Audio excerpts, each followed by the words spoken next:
Episode की starting होते और हम डोरेमोन, नोबिता और एक लड़की को देखते हैं। वो लड़की कहती है कि आज मुझे बहुत मजा आया, मैं कल फिर से तुमसे मिलने के लिए आऊंगी। और इतना कहकर वो लड़की वहां से चली जाती है। तभी डोरेमोन, नोबिता अपने रूम की तरफ जा रहे होते तो वो उस लड़की के फादर की बात सुनते हैं कि वो कॉल पे किसी से बात कर रहे थे। वो आदमी किसी के साथ कॉल पे बातें कर रहा होता कि वो टेररिस्ट अपने साथ हथियार को भी लेकर आएंगे, तो मैं अकेले ही वहाँ पे तलाशी करने के लिए जाऊंगा, जिस कारण हमें सबूत मिल जाएंगे। डोरेमोन, नोबिता ये सुनकर काफी ज्यादा घबरा जाते और वो कहते कि वो अकेले वहाँ पे जाने वाले, ये तो उनके लिए बहुत ही ज्यादा खतरनाक है। सीन शिफ्ट होकर हम देखते कि कुछ गैंगस्टर शिप के अंदर से कुछ बॉक्सेस को अनलोडेड कर रहे थे। तभी एक उनके बंदे के हाथ से एक बॉक्स गिर जाता और उस बॉक्स के अंदर से एक गन निकलती। दरअसल ये आदमी एक न्यूज रिपोर्टर है जो कि यहाँ पे सबूत ढूंढने के लिए आया था। और जैसे उनसे गड़बड़ होती है तो उसी टाइम पे ये बंदा उनकी फोटो खींच लेता है। तभी न्यूज रिपोर्टर के पीछे एक गैंगस्टर आ जाता है जो कि उसे पीछे से घेर लेता है। और तभी हम देखते हैं कि यहाँ पे नोबिता मैन और डोरेमोन मैन की एंट्री भी हो जाती है। तभी नोबिता मैन और डोरेमोन उड़ते हुए आते और उस न्यूज रिपोर्टर के सामने आकर खड़े हो जाते हैं। और डोरेमोन उस गैंगस्टर के ऊपर जंप करता है जिससे वो जमीन पे नीचे गिर जाता है। नोबिता मैन कहता है कि आप सब कुछ हमारे ऊपर छोड़ दो और कहीं सुरक्षित जगह पे चले जाओ, जिसके बाद नोबिता मैन और डोरेमोन मैन उन गैंगस्टर के अड्डे पे ब्लास्ट कर देते हैं। तब एक गैंगस्टर बोलते हैं ये बस एक नीली बिल्ली तो है, ये हमारा क्या बिगाड़ लेगी।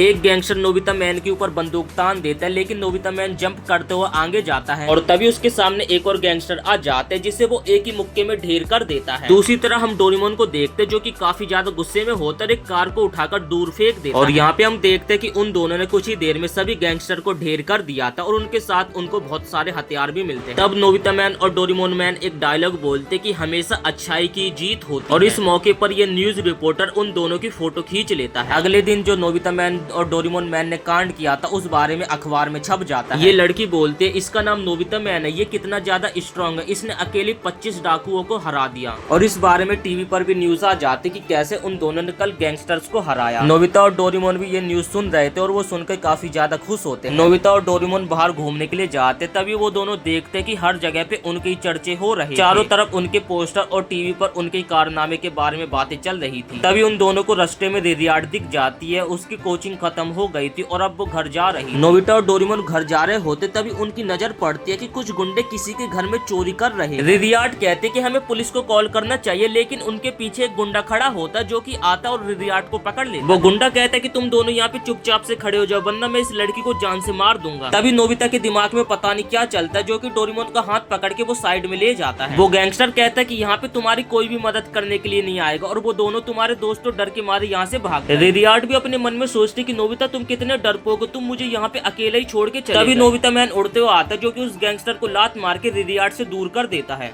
नोबिता कहता है कि फिक्र करने की कोई भी जरूरत नहीं, यहाँ पे तुम्हें नोबिता मैन बचाने के लिए आ चुका है। जिसके बाद नोबिता उड़ते हो जाते और एक एक करके वहाँ पे मौजूद सभी गुंडों को पेल देते और यहाँ पे रिदियार्ड की जान बचा लेता है। रिदियार्ड नोबिता का हाथ पकड़ के कहते कि तुम्हारा शुक्रिया नोबिता मैन, तुमने वक्त पर आकर मेरी जान बचा ली। सुनियो और जियान कहते हैं ये तो अच्छाई का एक फरिश्ता, इसके ऊपर तो हमें एक आर्टिकल लिखना चाहिए। और जो जियान होता है उन दोनों की फोटो खींचने लगता है एक अच्छे आर्टिकल के लिए। तब पीछे से सुजुका कहते कि तुम लोगों को याद नहीं है कि हम यहाँ पे किस काम के लिए आए थे। वो दोनों यहाँ पे सुजुका की बातों पे ध्यान नहीं देते और इसके बाद सुजुका उन दोनों को मारने के लिए उनका पीछा करने लगता। जिसके बाद हम देखते कि इन तीनों ने जो नोबिता मैन की फोटो खींची थी उस लड़की के साथ वो उसी गैंग के मेन बंदे को देने के लिए आ जाते हैं और फोटो के बदले में उस गैंग के लीडर से सुजुका पैसे मांगने लगती है। लेकिन वो गैंग का बंदा चालाक होता है जो कि इन तीनों को पकड़ लेता है। जिसके बाद हम रिदियार्ड के घर का सीन देखते हैं। रिदियार्ड अपनी फैमिली को बता रही थी कि किस तरीके से नोबिता मैन ने आकर उसकी जान बचाई थी। तब रिदियार्ड की मॉम कहते कि मैं भी उन दोनों से मिलना चाहूंगी और तुम्हारी जान बचाने के लिए उन दोनों को शुक्रिया कहना चाहूंगी। रिदिया पूछने लगती है कि जब नोबिता मैन आया था तो तुम दोनों कहाँ पे चले गए थे। यहाँ पे नोबिता की हालत खराब हो जाती, इस सवाल को उसके पास जवाब नहीं होता। जिसके बाद नोबिता अपने रूम में आ जाता और वो सोचता है कि मुझसे अब ये नहीं सहा जाता, मेरा मन कर रहा है कि मैं जाके रिदियार्ड को ये सारी चीजें बताऊं कि असल में मैं ही नोबिता मैन। रिदियार्ड अपने घर से ट्यूशन के लिए निकलते तभी उसे रास्ते में एक ब्लैक रंग की कार अंदर ले लेते और उसे पकड़ के ले जाते और ये सारी चीजें नोबिता और डोरेमोन के एकदम आंखों के सामने हुआ। जिसके बाद नोबिता और डोरेमोन अपने सुपरमैन वाला भेष बदलते और उन गैंगस्टर के अड्डे पे पहुंच जाते। उन दोनों के ऊपर कैमरे से नजर रखी जा रही थी कि वो कहां पर जा रहे हैं। तभी हम कुछ अननोन गैंगस्टर्स को देखते जो कि कहते कि नोबिता मैन और डोरेमोन मैन अब तुम दोनों का बच पाना बहुत ही ज्यादा मुश्किल और तभी नोबिता और डोरेमोन के सामने एक जोरदार ब्लास्ट हो जाता है जिसकी चपेट में वो दोनों और जिस वेयर हाउस में नोबिता और डोरेमोन गए थे एक धमाके से वो पूरा वेयर हाउस टूट चुका है। और ये देखकर ये बंदा काफी ज्यादा मुस्कुराने लगता है। इसे लगता है कि नोबिता मैन और डोरेमोन मैन का अब खेल खत्म। लेकिन तभी नोबिता जमीन तोड़ता हुआ आता और एक एक करके उसके सामने आने वाले सभी गुंडों को पेल पेलने लगता है। नोबिता उन गुंडों के सामने खड़ा होकर कहता है कि तुम लोग एक बात भूल चुके थे कि नोबिता मैन को कुछ नहीं हो सकता। तभी नोबिता के सामने चारों तरफ धुआं सा हो जाता है। इसके बाद हमें डोरेमोन का सीन दिखाया जाता है। डोरेमोन के सामने भी जितने गुंडे आते हैं वो एक एक करके सभी को पेल देता है। तभी डोरेमोन एक गुंडे से पूछता है कि ये बताओ रिरुरू कहाँ है, जिसपे वो गुंडा बताता है कि वो लोग तो ऊपर वाले फ्लोर। तब डोरेमोन ऊपर वाले फ्लोर पे गड्ढा खोद के रिरुरू की जान बचाने के लिए पहुंच जाता है, लेकिन जैसे वो वहाँ पे पहुंचता है तो वहाँ पे उसे ये 3 नमूने मिलते हैं। सुजुका सीधे डोरेमोन के गले लग जाते और उसे कहते कि तुम्हारा शुक्रिया मेरी जान बचाने के लिए, और फिर वो सुजुका से पूछने लगते कि ये बताओ रिरुरू कहाँ पे। तभी डोरेमोन दूसरी तरफ एक गड्ढा करता है और उसके अंदर रिरिया होती है। रिरिया को डोरेमोन अपने कंधे पे उठा लेता है और जंप करता हुआ नीचे आने लगता है। रिरिया जब डोरेमोन के साथ नीचे आ जाती है तभी वहाँ पे रिरिया का अंकल दिखता है। डोरेमोन रिरिया को उसके हवाले कर देता है। दूसरी तरफ हम नोबिता को देखते जो कि उस स्मोक की चपेट में आने के कारण बेहोश हो। तभी नोबिता की अचानक से आंखें खुलती है और वो कहता है कि आखिर मैं यहाँ पे क्या कर रहा हूँ, मुझे तो रिरिया की जान। नोबिता डोरेमोन को सारी चीजें बता देता है कि इन सब के पीछे रिरियाट के अंकल है। जिसके बाद नोबिता और डोरेमोन सारी जगह रिरियाट को ढूंढने लगते हैं, लेकिन नोबिता और डोरेमोन को रिरियाट कहीं पे भी नहीं मिल रही। जिसके बाद नोबिता और डोरेमोन उस जगह पे पहुंच जाते हैं जहाँ पर रिरियाट के अंकल ने रिरियाट को पकड़ के रखा हुआ। नोबिता रिरियाट को बताते कि हम इस आदमी को अच्छा समझते थे, लेकिन इन सब के पीछे ये आदमी। रिरियाट का अंकल कहता है कि आगे बढ़ने की बिल्कुल भी कोशिश मत करना, अगर तुम थोड़ा सा भी आगे बढ़े तो मैं इस लाल बटन को दबा, जिस कारण ये पूरा शहर तबाह हो जाएगा। नोबिता कहता है कि बस करो, अब तुम कुछ नहीं कर सकते और तुम अपने आप को हमारे हवाले कर। जिसपे वो आदमी रिरियाट की गर्दन पकड़ लेता है और कहता है कि अगर तुमने कुछ करने की कोशिश करी तो मैं इस लड़की को जान से मार दूंगा। नोबिता और डोरेमोन ये देखकर काफी ज्यादा घबरा जाते हैं। जिसके बाद वो आदमी कहता है कि अगर तुम दोनों यहाँ पर नहीं होते तो कब का ये शहर मेरा हो जाता। तभी रिरियाट उस आदमी के हाथ में डांट काट लेते, जिससे रिरियाट उस आदमी के चंगुल से छूट जाती है और तब नोबिता उड़ते उड़ते जाता है और उस आदमी का भुर्ता बना देता है। तभी रिरियाट के अंकल का सर उस लाल बटन के ऊपर लग जाता है, जिससे जो मिसाइल होती है वो एक्टिव हो जाती है और यहाँ पे टाइमिंग भी चलने लगती है। 2 मिनट के अंदर मिसाइल एक्टिव हो जाएगी पूरी। उन लोगों को कुछ भी समझ नहीं आ रहा था कि आखिर वो लोग करे क्या। तभी नोबिता डोरेमोन और रिरुरू का हाथ पकड़ता है और उस मैंसन से बाहर लेकर आ जाता है। तब नोबिता बाहर आता और उस मिसाइल को पकड़ता और एक लट्टू की तरह घुमाने लगता और साथ में नोबिता भी घूमने लगता है। और तब हम देखते कि नोबिता उस मिसाइल को हाथ में पकड़ के बैठ जाता है। नोबिता को मुश्किल में देखकर डोरेमोन एकदम लाइट की स्पीड में भागता हुआ जाता आसमान में और सीधा जाकर उस मिसाइल से टकरा जाता है, जिस कारण आसमान में मिसाइल फट जाती है। और इसी के साथ हम देखते कि फिर से बुराई के ऊपर अच्छाई की जीत होती है। नोबिता रिरुरू को कहता है तुम्हें घबराने की कोई भी जरूरत नहीं है, सब कुछ एकदम ठीक है। तभी रिरुरू कहते तुम तो एकदम ठीक हो ना नोबिता। और ये सुनकर नोबिता एकदम हैरान हो जाता है कि आखिर इस बंदी को मेरी सच्चाई कैसे पता चल गई, मैंने तो इसे कुछ भी नहीं बताया था। तभी रिरियन नोबिता का हाथ पकड़ लेती और उसे कहती कि मेरी मदद करने के लिए तुम्हारा बहुत बहुत शुक्रिया नोबिता। रिरियन नोबिता का हाथ पकड़ लेते, जिस कारण नोबिता तो आसमान में उड़ने लगता और हैप्पी एंडिंग के साथ यहाँ पे डोरेमोन खुशी के मारे नाचने लगता है। तो इसी के साथ ये एपिसोड यहीं पे समाप्त हो जाता है। वीडियो पसंद आई तो वीडियो को एक लाइक करके चैनल को सब्सक्राइब जरूर से कर देना।